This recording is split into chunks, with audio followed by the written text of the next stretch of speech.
বৃষ্টিপাতে সাতক্ষীরা সদর উপজেলার বিরেজপোতা এলাকায় বেদনা নদীর ফেরিঘাট থেকে প্রায় 40টি গ্রাম প্লাবিত হয়েছে। পানিতে তলিয়ে গেছে হাজার হাজার বিঘা মৎস্যজমি। বেদনা নদীর বাঁধ থেকে পার্শ্ববর্তী বসুন্ধরা, রাজনগর, শ্রীনগর, 11 নগর ঘাটা, রথখোলা সহ অসংখ্য এলাকা পানিতে ডুবে গেছে।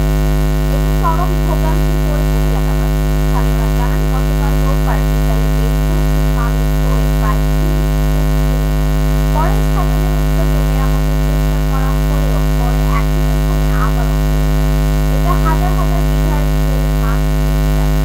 ব্যাপক ক্ষতিগ্রস্ত হয়েছেন মৎস্য ব্যবসায়ীরা। এদিকে ভেঙে যাওয়া ভাত পরিদর্শন করেছেন সদর উপজেলা নির্বাহী কর্মকর্তা সৈয়দ আহমেদ। তিনি বলেন, পানি উন্নয়ন বোর্ড ও স্থানীয়দের উদ্যোগে বাঁধ মেরামতের চেষ্টা করা হচ্ছে। এই মুহূর্তে ক্ষয়ক্ষতির পরিমাণ জানার খবর থাকলে বাঁধ ঠিকমতো মেরামতের আশ্বাস দেন। ছাগলের খামার বেড়ে মানে যা আছে সব কিছু তলায় গেছে। এখন এই বাঁধটা গত পরশুদিন রাতে পানির অতিরিক্ত বৃষ্টিপাতের কারণে পানি বৃদ্ধি পাওয়ায় বাঁধের উপর দিয়ে পানি যাচ্ছিল। পরে আমরা রাতে জানতে পেরে সবাই এসে সকাল থেকে কাজ করে মনে করেন আমরা নিজেরাই এই বাঁধ তৈরি করছি।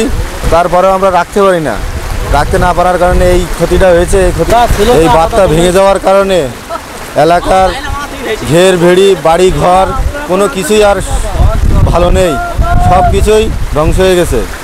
আমরা দীর্ঘদিন যাবৎ জেনেছি যে আমাদের সাতক্ষীরা জেলার যে উপকূলীয় এলাকা রয়েছে, উপকূলীয় এলাকার বেড়িবাঁধগুলো ভেঙে যায়, কিন্তু এই প্রথমবারের মতো সাতক্ষীরা সদর উপজেলার ভেতরের একটা মরা নদীর ভেড়িবাঁধ ভেঙে গেছে।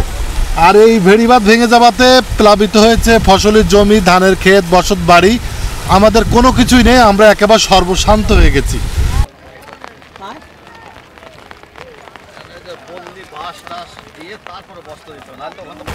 জি, গত 3 দিন ধরে যে অস্বাভাবিক বৃষ্টি হচ্ছে, বৃষ্টির ফলে আমাদের সাতক্ষীরা সদরের বিভিন্ন এলাকায় মানে পানির পরিমাণ অনেক বেশি বেড়ে গেছে এবং আমাদের যে বেদনা নদীতেও অনেক বেশি পানির পরিমাণ। পাশাপাশি কিছু এলাকায় আমাদের কাছে খবর আসছে যে কিছু ঘের মানে তলিয়ে গেছে। তো আমরা যেখানে দাঁড়িয়ে আছি এটা তুলনামূলক আমাদের সিকিউর জোন ছিল, কিন্তু এখন এখানে পানির প্রভাবে মানে চাপে আর কি বাঁধ ভেঙে গেছে।